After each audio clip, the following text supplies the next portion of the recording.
How much is too much? This is a question that must be asked when we are putting together lessons that utilize technology and media.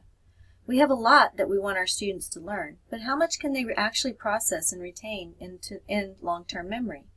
Students need time to process new ideas, to move them from short-term memory to long-term memory, so it's important to break down new concepts into smaller chunks, making it easier for students to retain what they are learning.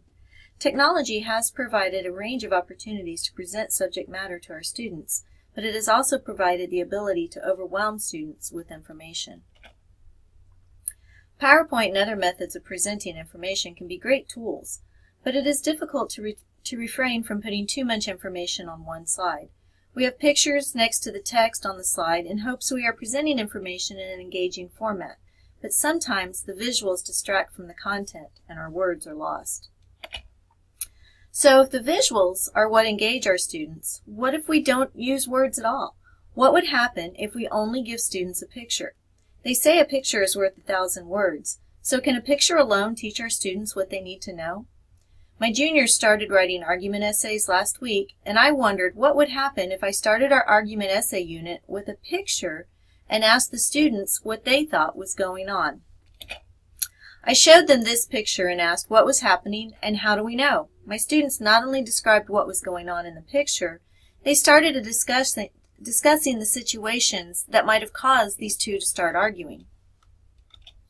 Then I showed my students this picture. Again, I asked what they thought was going on and how they know. They once again described what was happening in the picture and the possible reason the two men might be debating. Finally, I showed my students the two pictures side by side and asked them, what's the difference? They discussed the differences between the two pictures and the different circumstances to which they would apply. They were able to transfer what they learned from the pictures to the type of argument essay they would be writing. Using the pictures not only taught my students the difference between arguing and persuasive argument, they were able to explain to me what they needed to include in their papers to be persuasive instead of argumentative. We are tempted to overload presentations with visuals and text and sometimes sounds to engage our students, but sometimes information overload can produce the opposite of what we're trying to achieve.